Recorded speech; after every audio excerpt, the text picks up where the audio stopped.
ఎట్లా ఇంటిని శరీరాన్ని ఎట్లా ఏ విధంగా వాహనాలని క్లీన్ చేసుకుంటామో అట్లా మన మనసుని మన హృదయాన్ని క్లీన్ చేసుకుంటాం. ఎందుకంటే ఒక రోజుకు మానవుడికి 60,000 నుంచి 70,000 ఆలోచనలు వస్తాయి. మనం చేసే పనుల వల్ల మనసు ఆలోచన వల్ల ఎప్పుడు ఏదో ఒక దాని వల్ల ఎప్పుడు కూడా ఆలోచనలు వాటి వల్ల ఏంటంటే మనసు ఒత్తిడికి గురవుతుంది.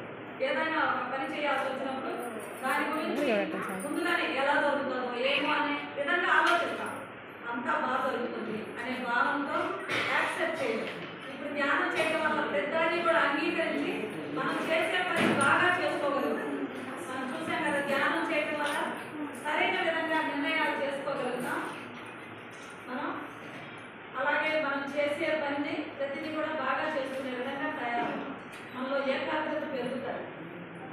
అలాగే ఈరోజు ఈ నిర్మలీకరణ వల్ల మనకున్న ప్రతిరోజు ఏర్పడే మనసుపై పడ్డ ముద్రను తొలగించుకునే విధానమే క్లీనింగ్. అట్లా తొలగించేసుకుంటాం. దానివల్ల మనకి ఏంటి అంటే విల్ పవర్ అనేది పెరుగుతుంది. మనం ఏదైనా ఒక పని అనుకున్నామంటే ఆ పని చేసే విధంగా తయారవుతుంది.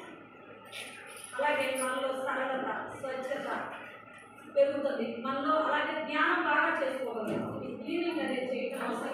ధ్యానం బాగా అవసరం.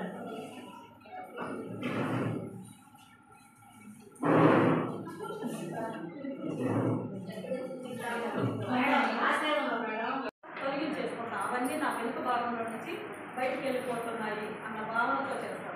ఇప్పుడు రైతు కూడా పొలంలో ఉన్న పైరుతో పాటు వచ్చే కలుపుని ఏం చేస్తాడు? తొలగించేస్తాడు. పీకేసినప్పుడు ఆ పంట అనేది బాగా ఉంటుంది. అలా మనలో కూడా అవసరం లేని అనవసరమైన ఆలోచనలు ఏ రోజు కావచ్చు సాయంకాలం కూర్చొని ఒక 10-15 నిమిషాలు అవన్నీ కూడా నా వెనుక భాగంలో నుంచి బయటకు వెళ్ళిపోతున్నాయి అన్న మన సంకల్ప శక్తిని ఉపయోగించి తొలగించుకుంటాం. ఇప్పుడు ఆలోచన శక్తి ద్వారానే తొలగించేసుకుంటాం. ముళ్ళని ముళ్ళతోనే తీస్తాం కదా, అట్లా ఆలోచన కూడా ఆలోచన శక్తి ద్వారా ఈరోజు నా హృదయంపై ఏర్పడ్డ మలినాలు సంక్లిష్టతలు నా వెనుక భాగంలో నుంచి బయటకు వెళ్ళిపోతున్నాయి అన్న భావనతో చేస్తాము ఈ క్లీనింగ్ని. మనం దాన్ని ప్రాక్టికల్గా చేద్దాము. తర్వాత ఈ మెడిటేషన్ అయిపోయిన తర్వాత మళ్ళీ చెప్తాము మిగతా కార్యక్రమం. అందరం కూడా మన ధ్యానానికి ఏ విధంగా అయితే కూర్చుంటామో అట్లా సుఖమైన ఆసనంలో రిలాక్స్గా కళ్ళు మూసుకొని